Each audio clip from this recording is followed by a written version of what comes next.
Адамға тубаса ақыл бүтпөйт, эмгек менен заман жасайт. Бул сөздөр театр тегеретесинде иш жүргүзгөн инсандарға түздөн түз тиешеси бар. Кызыктарга курчалган Кайнар булак берүүсүнүн бүгүнкү чыгарылышын мен Медина Жолдошбек кызы алып барам. Саламатсыздарбы? Алдыңкы мүнөттөрдө Жусуп Баласагын атындагы Кыргыз Улуттук университетинин журналистика жана коммуникация институтунун телевидение багытында билим алган студенттер тарабынан даярдалган материалдарды сиздерге тартуулайбыз. Биздин жасаган иштерибизге ой бөлүшүп, бааларыңыздарды берип, өсүшүбүзгө көмөк болуңуздар. Берүүнүн жүрүшүндө сиздер менен бирге театр сахнасынын көркүн ачып, эл алдына тартуулоодо иш алып барган каармандарга жана алардын көшүгө артындагы жашоосуна кайрылып кеп козгойбуз. Андыктан бизден алыстабаңыздар. Театр коомдун жашоонун күзгүсү десек жаңылышпайбыз. Сахнада коюлган ар бир спектакль руханий жактан көрүүчүлөрдүн жан дүйнөсүн азыктандырат. Алдыңкы сюжетте сүйүүнүн трагедиялуу баянын чагылдырган спектакльге студентибиз Тыныбекова Кулпунай токтолот.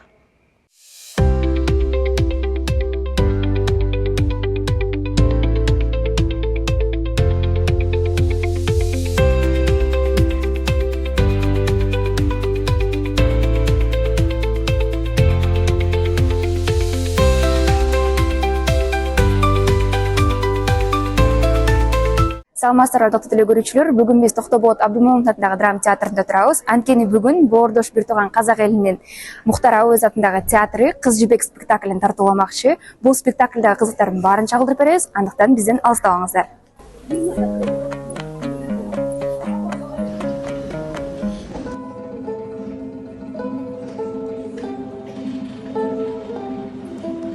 Мухтар Абыбез атындагы Казак мамлекеттик академиялык драма театрынын Кыз жибек спектакли казак элинин маданий жана улуттук мурастарын даңазалаган эң көркөм сахналык чыгармалардын бири. Бул спектакль сегиз сериянын белгилүү эпосунун негизинде коюлган жана казактын байыркы тарыхын, салттарын, сүйүү менен нааматтын трагедиялуу баянын чагылдырат.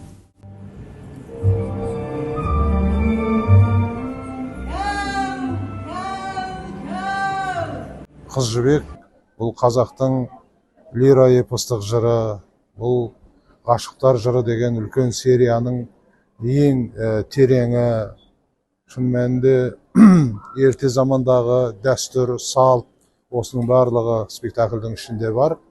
Арине негизи спектакльдин бул музыка, басында өткөн гасырда бул опера ретинде жазылган. Сонун кийин өткөн гасырдын 70-жылдары киного тартылган. Аллага шүкүр, азыр энди осунун драмалык вариантын алып келип жатырмыз. Ойлойм, көрөрмөнгө өтсө керек. Күнде канатып жатканда, ау сырт көз бизди бакпайт экен. Чыгармада сулуу, акылдуу, тартиптүү кыз жибекке ашык болгон Төлөгөн аттуу жигиттин сүйүү баяны баяндалат. Алардын сүйүүсү коомдук жана социалдык тоскоолдуктарга, айрыкча Бекежин аттуу атаандаштын кыянаттыгына туш болот. Биздин улуу классик, улуу жазуучумуз Габит Мүсүрөпов атамыздын Кыз жибек спектаклин сомдойт деп жаткан жайыбыз бар. Сол жерде Төлөгөндүн рөлүн сомдойм. Эми бул биздин спектакль. Бунун энди көбүнесе мына опералык түрүдө бар, көбүнесе опералык театрлар, Абай операсы, Астана операсы деген сыяктуу жан жактагы биздин опера театрларыбыз коюп келе жатыр. Бирок эми биздин театрда операция жагынан алып койдук. Енді операдан кемде кем айтпайды, ошол жердеги биздин балдардын баардыгынын бітірген мамандықтары муздрама, Темирбек Жүргенов атындағы Қазақ ұлттық өнер академиясынан оқып шыққан. Сол жақтағы ұстаздарымыздан тәлім тәрбие алып, қазіргі таңда сол балалардың барлығына бірі Бекежан, бірі Дүрия, бірі Шеге, бірі Қыз жібек сынды мықты рөлдерде анасы бар, әкесі бар деген сияқты баршасы ән айтады бұл спектакльден. Бүгін өздеріңіз бұйырса көресіздер. Сол кезде көздеріңіз жетеді. Барлығы жанды дауыста, ешқандай фонограмма қолданылмайды. Міне біздің Шеген ойнайтын жас актеріміз театрдағы. Енді Қырғыз елінің Алла қаласа жақсы, керемет қошеметіне бөленіп қайтамыз ба деген ниетіміз бар, бұйырса. Болады екен Шеге, жолымыз болады екен. Жолымыз болады. Бұл спектакльде Шегенің рөлін сомдаймын. Шеге деген ол басты кейіпкер, Төлегеннің досы, Төлегеннің жаршысы, махаббатының жыршысы. Соның қасында басынан аяғына бірге жүретін досы. Бұл рөл арқылы негізі елге бергім келетіні махаббатқа жету керек, махаббат үшін таласу керек, махаббат үшін жеңіске жету керек дегенді жеткізгім келеді. Ол үшін таласуға болады, сол үшін өмір сүруге болады. Өмірдегі ең басты нәрсе махаббат деуге де болады.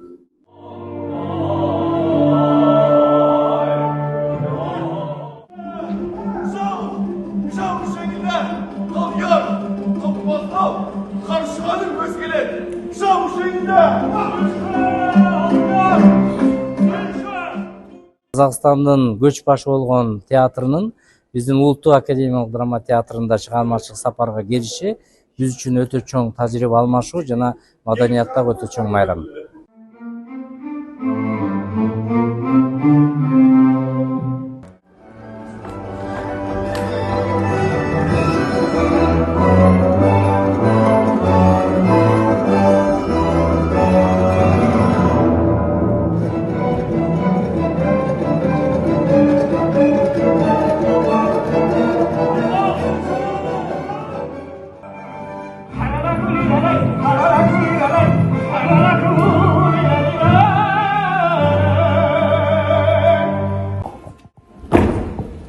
Жерге ысқанды жерге салсалар, суға ысқанды суға салсалар.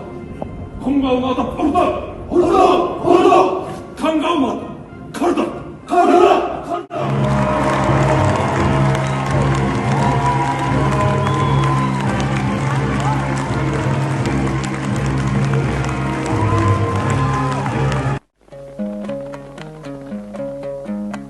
Кыз жібек кыргыз жана казак элдеринин арасындагы кеңири белгилүү болгон эпикалык чыгарма.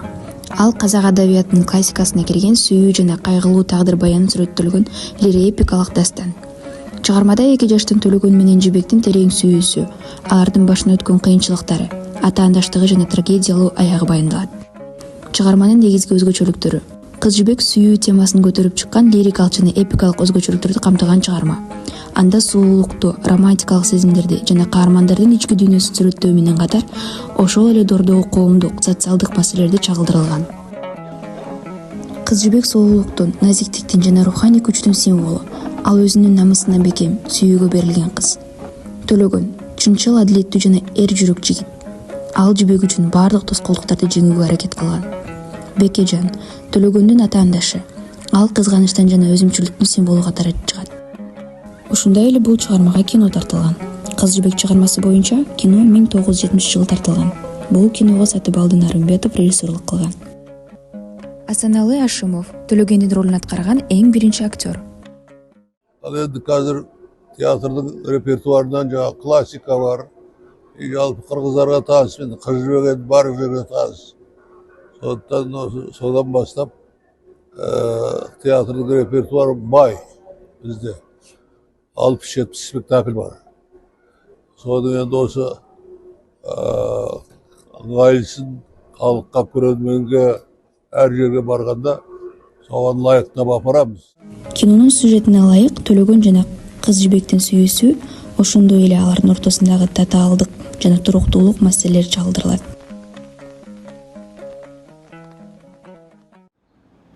Биздин жасаган эмгектерибиз сиздерге жакты деген ойдобуз. Эмесе алыстабаңыздар. Биз башка студенттерибиздин иштерин сиздерге тартуулайбыз. Ар бир жаңы спектакльди жаратууда бир топ инсандар күнү түнү дебей иш алып барышат. Алардын сап башында чоң жоопкерчиликти мойнуна алып иш жүргүзгөн бул албетте режиссер. Спектакль режиссердун чыгармачыл оюна ылайык жана анын жетекчилиги менен актерлордун, ошондой эле сүрөтчүнүн биргелешкен аракетинде жаралат. Алдыда студентибиз Бекбосунова Алия актерлорду даярдап таптаган режиссер тууралуу даректүү тасма тарткан. Анда сиздерге ошол тасмадан үзүндүсүн тартуулайбыз. Вот вы крикнули, да? Кыкрыктан кийин вот это перевоплощение зверьге. Дай оценка, шашпа. То есть перевоплощение в этот, меняешь маску. Ушундай кантип болсун? Мыйзамдын сакташ керек. Ачкарын күмүш тыйындарды жытканга мажбурлоо. Эй, Герострат деп кыйкырдым.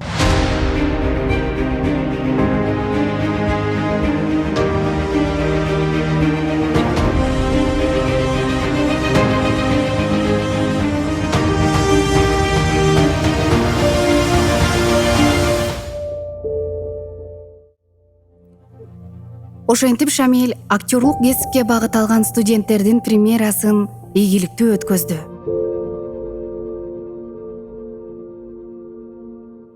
Эми ага адамдын жан дүйнөсү, ар кыл мүнөзү, өткөн доордун бүгүнкү күндө актуалдуу болушу кызыктырды. Негизи өткөндө бир киши мага айтат да, кому сегодня классика нужна? Зачем? Надо чуть полегче, жеңилирээк, элге жагымдуу болсун, эл келип театрга эс алып, баягы көңүл ачып кетсин. Эмне эле мрачный, кандайдыр бир ушундай теманы алып атасың деп. Тем более Достоевскийдин кылмыш жана жаза романын алып атпаймынбы. Мен өткөндө бир журналисттерге айтып бердим да, бир окуя. Могул жайында пандемия учурунда бир киши соттолуп кетти. Аптекадан дары уурдап. Анан териштирүү иштери болгондо билинди да, балдары бар оттур. Балдарына ушул өмүрүн сактап калайын деп дары уурдап 3 жылга кесилип кетти. Ошол эле маалда биз көрүп атабыз, биздин Кыргызстанда миллиондогон уурдаган адамдар штраф төлөп коюп чыгып кетип атышат. Частный клиникаларда лечение алып атышат.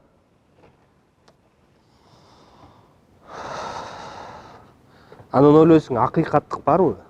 Негизи бул адилеттүүлүк барбы?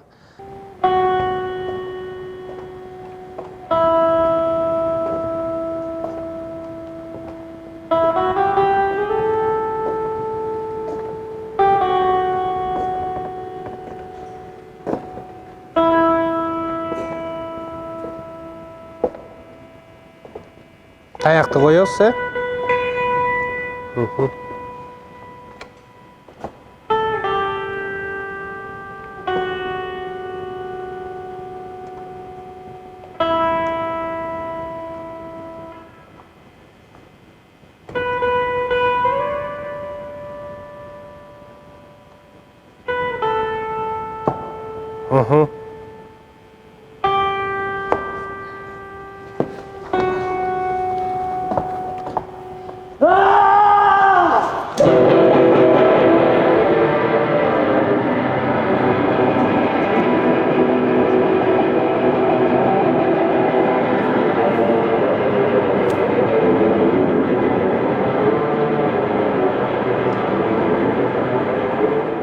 Ыргыттыңыз. Сначала баягы могу зрительди карапчы, конкретно зритель менен взаимодействие да, келдиңиз. Андан кийин билесиңерби эмне болду? Мына мен акмак, мен деген нерсе деп атат. Ушул бир бой. Мен түшүнүп атам, азыр кичине могулар мешать этип атышат, но я бир линияны тактап алсак, чтобы эртең прогонду сиз уже эме. Могул спектакльде мен Раскольников жөнүндө койгон жокмун. Бул спектакль Раскольников жөнүндө эмес. Ал баягы кемпирди өлтүргөн жок. Мен ал теманы албай, Мармеладовдардын үй бүлөсү жөнүндө койдум. Ал кыскача айтканда билебиз баарыбыз, чыгармада ичип кетет Мармеладов, аракка берилип, кедейчиликте жашашат. Анан Сонечка Мармеладова ушул үй бүлөмдү багам деп проституцияга барат. Айла жоктун, арагасыз. Бүгүн биз осуждать этсек болот андай кишилерди. Но ушул микроскоп менен ушуларды карап көрсөкпү через микроскоп, пытаться понять, кто эти люди сегодня, люди дна. Социалдык дноого түшүп калган адамдарды кээде биз баратып бомжторду болобу же ушундай түрмөдө отургандарды биз осуждение менен карайбыз да сразу осуждать этебиз да. Акмак киши, жаман киши. Бул деген проститутка деп. Сойку. Вот кептин баары ушунда да, эмне түрткү берип атат. Бул фильм бир нече фестивалдарга жана конкурстарга катышып келет. Атап айтсак, Бүйсара Бешеналиева атындагы Кыргыз мамлекеттик маданият жана искусство университетинин Жанузак Молдобаев атындагы сыйлык тапшыруу аземинин 10-чу айланпасында даректүү тасмалардын ичинен баш байгени жеңип алды. Ушул эле конкурста Жусуп Баласаган атындагы Кыргыз улуттук университетинин журналистика жана коммуникация институтунун 2-курсунун студенти Бектурсунова Сумая мыкты ролик наамына ээ болду. Кененирээк алдыңкы репортажда.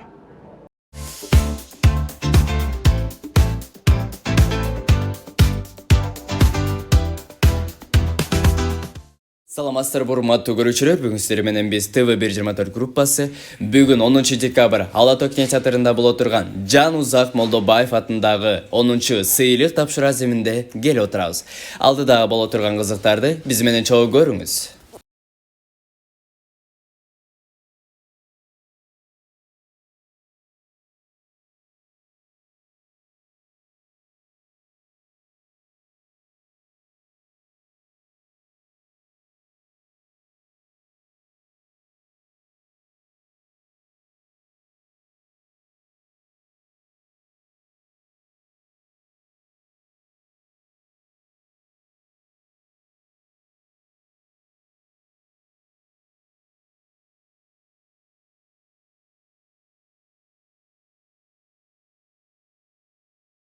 Кыргыз улуттук университети журналистика жана коммуникация институтунун студенттери Бекбосунова Алия жана Бектурсунова Сумая баш байгени алышты. Ошондой эле көңүл ачуучу номерлер дагы болду.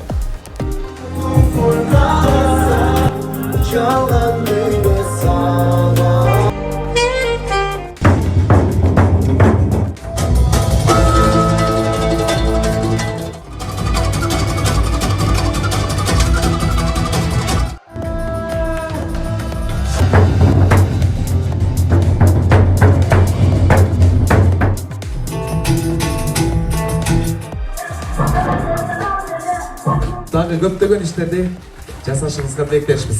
Ушинтип кийинки 2025 жылдын Жанузак Молдобаев атындагы 11-чи сыйлык тапшыруу аземин Жусуп Баласаган атындагы Кыргыз улуттук университетинин журналистика жана коммуникация институтуна өткөрүлүп берилди.